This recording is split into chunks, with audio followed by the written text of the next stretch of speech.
Hello, MMA True Believers. I am Jason Burgos for Sherdog.com, and I am joined all the way from Manila, Philippines, by a man that has a monumental opportunity in front of him. On Friday at One Championship Fire and Fury, he will step in on a few weeks' notice and face a top star in the organization in former lightweight champion Eduard Folayang.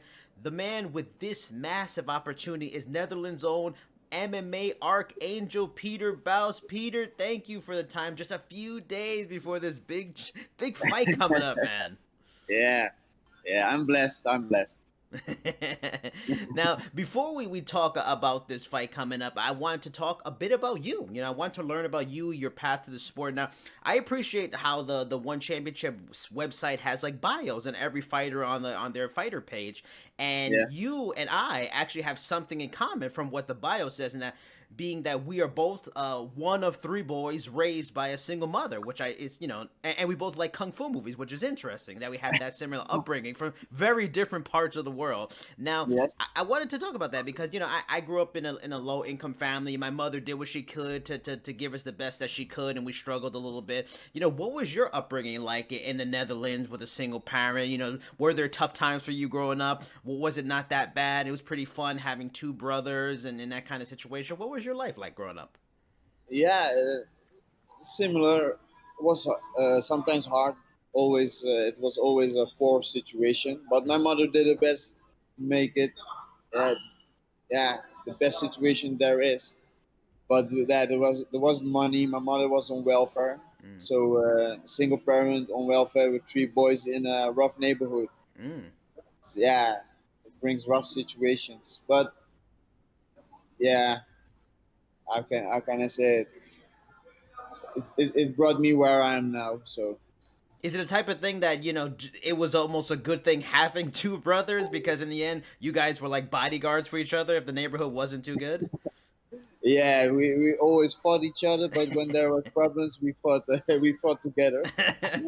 That's how brothers and siblings are. So I appreciate that. Yeah, Now, the bio also mentioned you have a background in judo, Muay Thai, of course, is a big thing, and yeah, you had a deal with your Muay Thai coach that you actually for to get training, you actually worked for him. How did that come about that you worked for training in Muay Thai?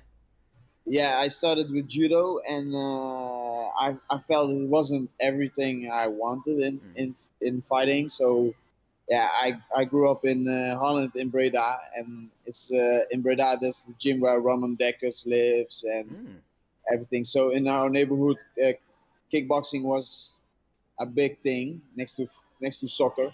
mm. So I started with Muay Thai at the age at the 12 I think. But the monthly fee for the gym was too expensive for us to pay. Mm. So the trainer, the first day I came in the gym, I trained with the beginners class, and the trainer said immediately, "Yeah, if you want, you can join immediately after the beginners class, the pro class." I was like, "Whoa, yeah!" You know, I felt that I had something going, so I trained. I called my mother, "Ma, I will be coming late today because the trainer invited me to join the pro class right after the beginners class." So my mother was happy for me. Mm.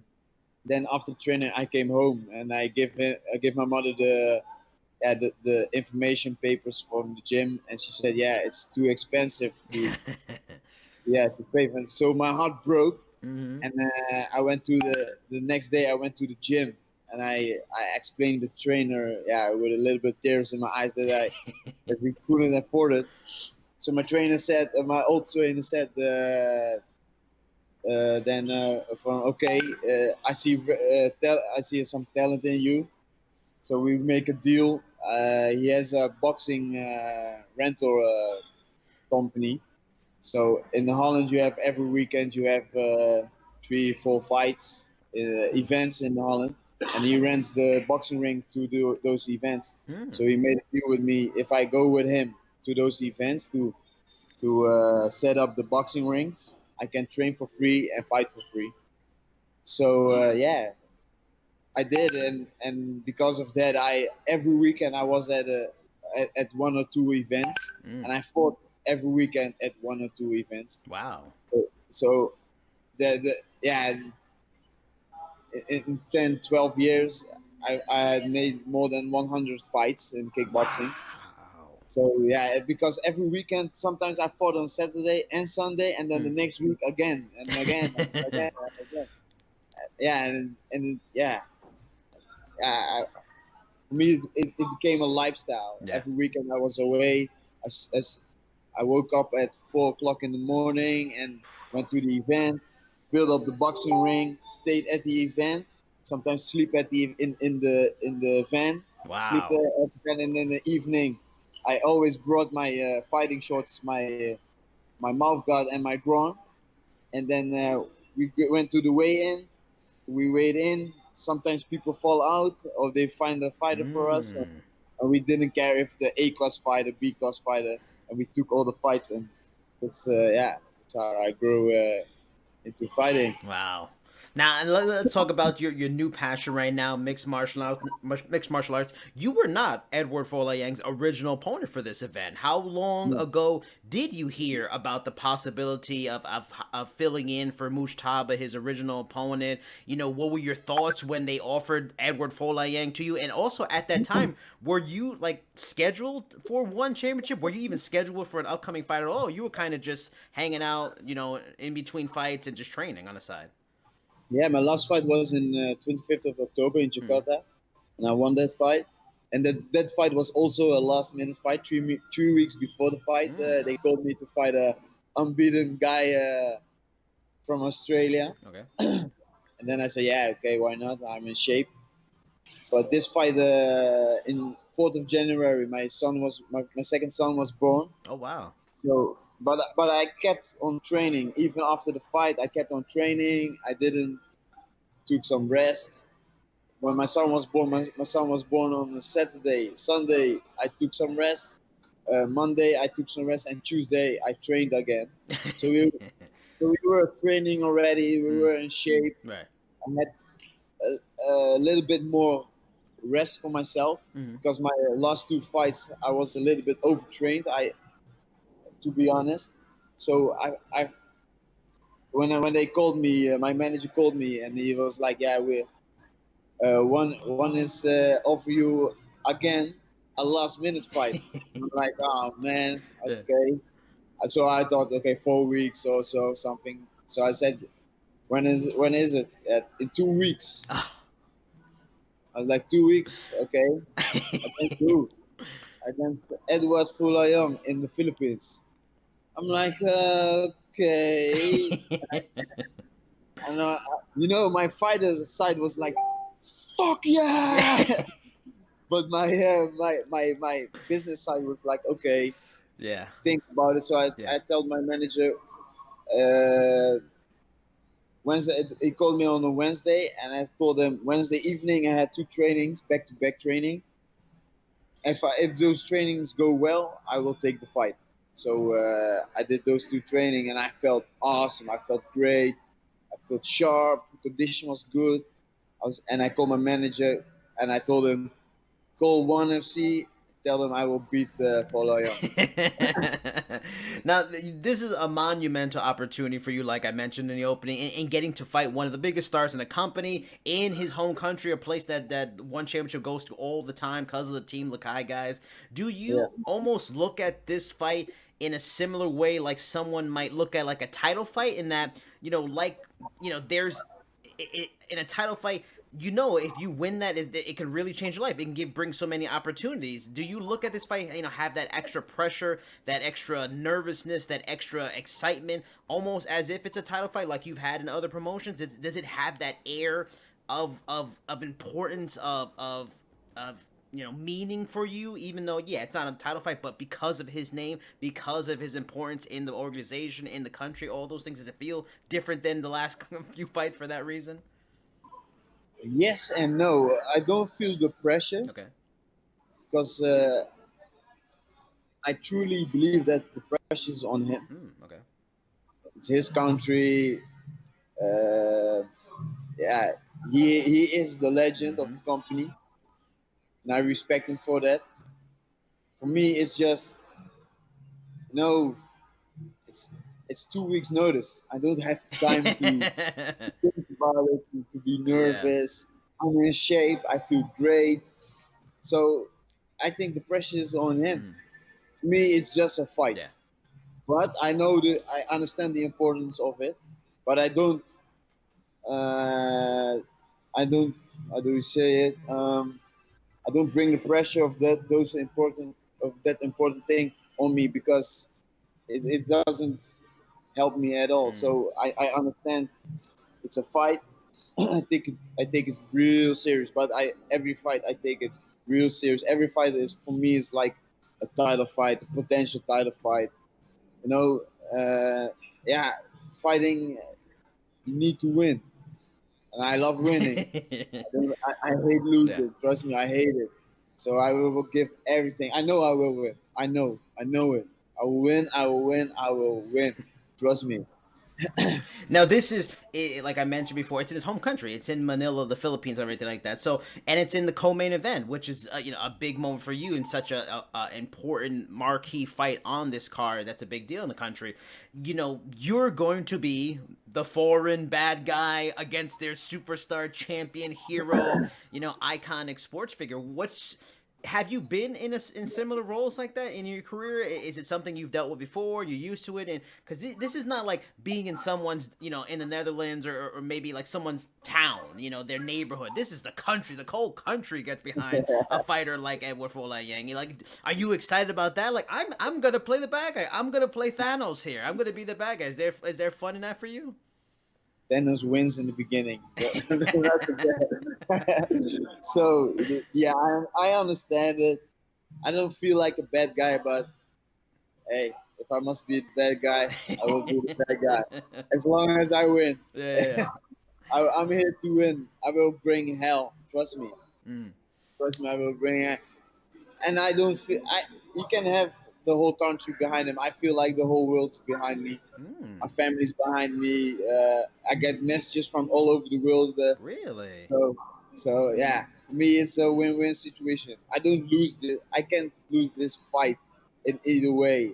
No matter what, I with this opportunity, when I said yes, I showed the world that I belong at the top. That I don't care if it is 2 weeks or 5 months. I'm a fighter. I live for it. I love this company. I represent this company, so that if this company needs me, I will. I showed that I do everything to save the game. So, in other words, I'm the hero because if I said no, nobody else would do it. Yeah. So I'm like Batman, the kind of anti-hero. Okay. People love him. I'm the hero. They yeah, they need, but not, how do you say they? I'm the hero they need, but not right now. Yeah. So, where are these messages that you're getting from around the world? Like, what messages have you gotten from what places that maybe you didn't get before this fight that you're getting? Clearly, there's an Eduard Folayang hate around the world I didn't know about. Like, where are you getting these messages that are so supportive? What's some weird, interesting stuff you've gotten? that I'm that I'm crazy, that I'm a real fighter. That uh, you know, a lot of people said no, mm-hmm. and I was the only one that said yes. So they were like, "Whoa!" And one was also like, "Thank you so much for taking the fight in last short notice." You know, I only see good things coming from this. Um, Now I spoke with Edward a few days ago, and I asked him if this fight is more difficult than his original opponent was Mushtaba, and just a very tough fight in general because of your height, your skill set, being on short notice, like we've talked about, and he admitted it was more difficult fight than his original opponent, and he has a lot of respect for you. Why do you feel you are a far more difficult test for Eduard Folayang than his original opponent, Mushtaba, would have been? I'm more experienced. I'm all rounded. You see my Sherdog stats.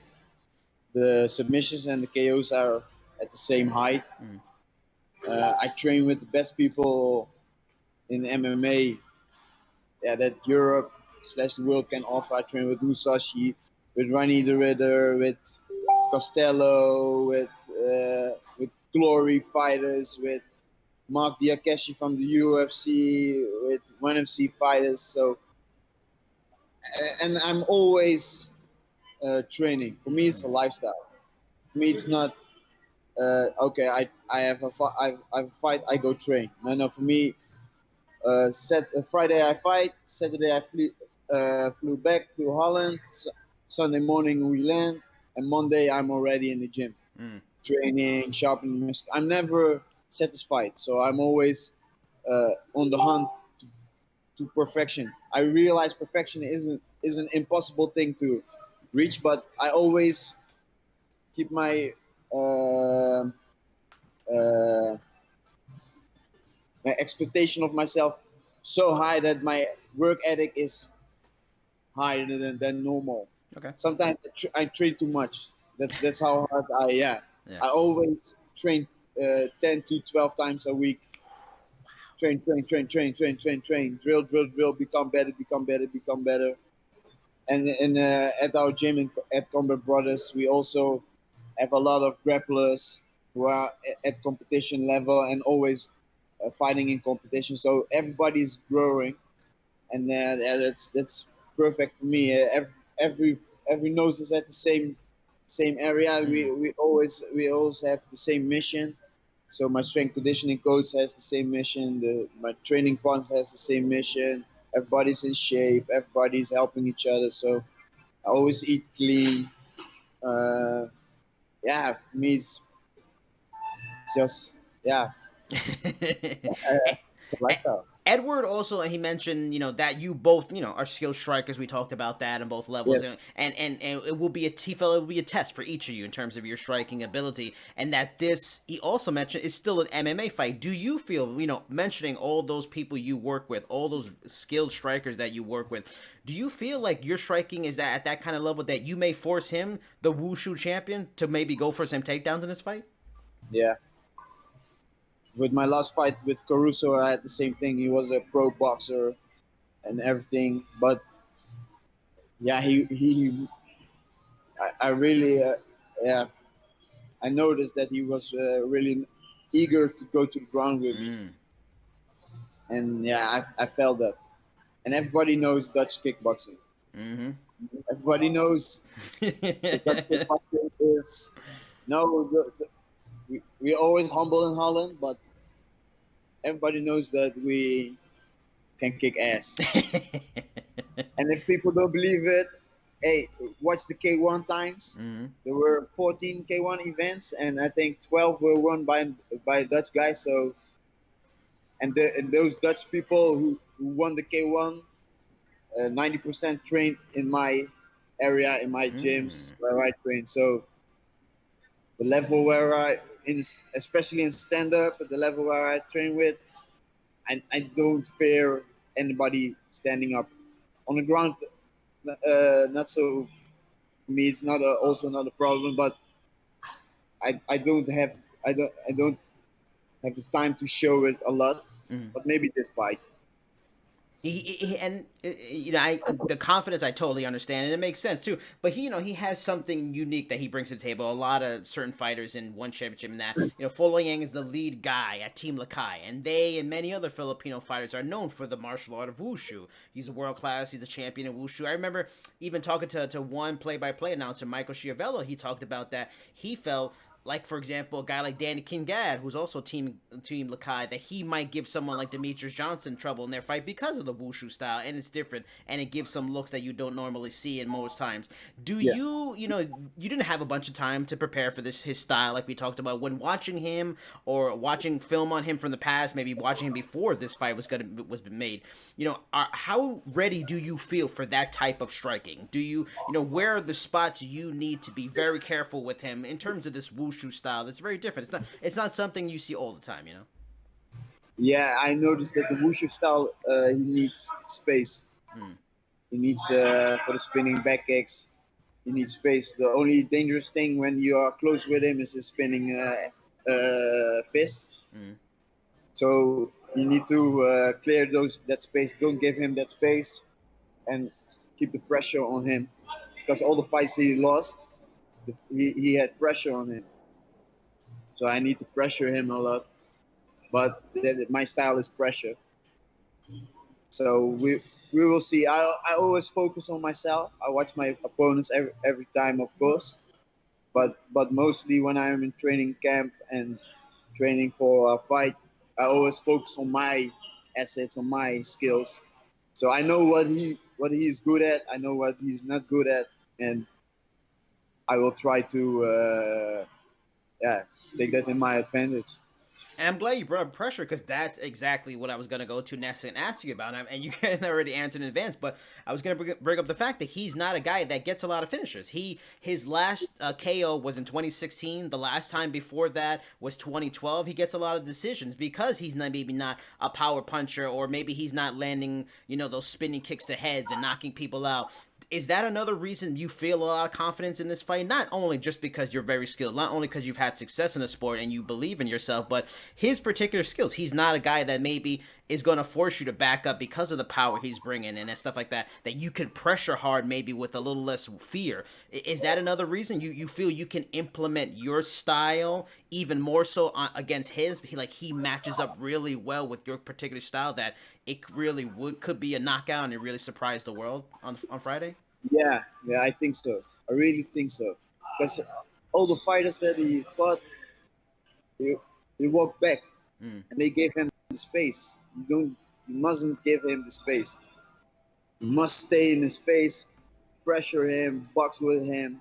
When you box with him, then especially his last fight against I forget his name, that guy kept the pressure. So the first round was for Folayang, Mm. and then the second round was tough for him. Then they butt heads with each other, and then he won. But Mm. yeah, you need to keep the pressure high on him. I always like to ask fighters because I love fighter nicknames. I'm always a big fan of nicknames, and I was told a long time ago that fighters don't give themselves their nicknames. Usually from a trainer, a coach, somebody makes it up. I actually talked to a fighter recently, Herbert Burns, who was in one championship. He got his name from one championship marketing people. They came up with the Blaze. So I like your name, Archangel. I love that name. One of my favorite characters in X-Men. Where did you Yeah. get the Archangel nickname? Is it from X-Men or is it something else? No. I'm a religious guy. I believe that Jesus Mm. Christ is the one and way only. Mm-hmm. But a fan of mine, uh, he came up. Yeah, you're a religious guy and you're a fighter. Your nickname should be Archangel. And I'm like, huh, it's not that bad Yeah. because some people were like, yeah, you should call yourself the Cobra or the Typhoon. I was like, Yeah, nah, yeah. that doesn't understand. Then the fan came up and he said, yeah, the Archangel. That's a really awesome nickname for you. Mm. And I always, when I fight, I always do this. And they were like, yeah, you see the wings and stuff. I was like, okay, I will keep the Archangel. Away from fighting, because I know the fight game, and especially for you. I mean, you train so much, though. I'm sure that's you train because you love, but it's a grind, especially when you're in fight camp. You're focused on something in particular, looking to a certain point, and it's a grind on a person physically, mentally, all these kinds of things. So I like asking fighters, what do they like to do away from the cage? That's completely away from fighting, just to diffuse, just to relax. I've gotten so many different things. I've gotten fighters that like to do cooking. They like to play video games. I got a lot of video games. Watch TV. Just hang with their family, which is the easy answer. That's the boring. I've heard motorcycle. I heard jumping out of an airplane. What does the Archangel like to do when he's not fighting? What do you enjoy? Are you a Netflix fan? Are you a movie fan? Are you? What do you like to do? Video games. Yeah. Oh, there you go. Video games and watching movies, especially Marvel and DC movies. Yes. All right, give me your And top three Marvel or DC. I'm not a big DC, but Marvel or DC movies. ooh, I like the Black Panther was awesome.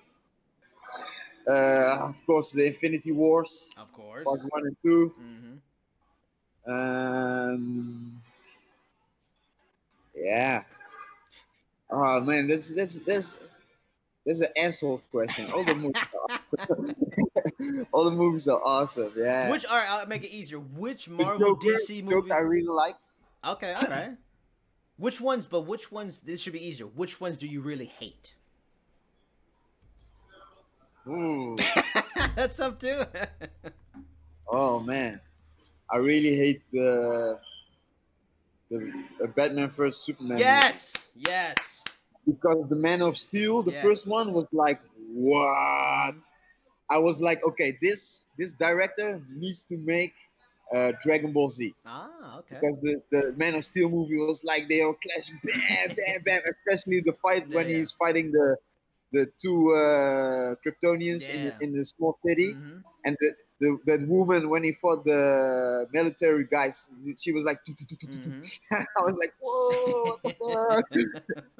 But then Batman vs Superman came out, and I read the strips, and I saw the comic movie, and it was awesome. When in the comic movie, Bruce Wayne was old, Oh yes, The but Dark Knight. Yeah, that's a yeah, classic comic. That's an awesome it comic. was awesome. Yeah. But that movie came out, and I was like, what? you know, Doomsday is a Oh, half Kryptonian. I was like, what? No, and terrible. and then the Justice League movie came out, and it was also like, uh, the Flash. Yeah. The Flash Yeah. was a pussy. I like, what the fuck? I was like, what the fuck? Nobody, the Flash is an awesome guy. Now it was like the only two DC movies I really liked was Man of Steel, Mm. And Aquaman, the and Dark Knight. Shazam. The Dark Knight's got to be in there, right? Yeah, but the Dark Knight isn't. It's DC. It's Uh, Batman. it's other universe. The Dark Ah, Knight is more the universe. If yeah, like, what if there's that's true. in our life a billionaire who suits up and has the most awesome jets? It's more realistic, yeah, you know. yeah, yeah.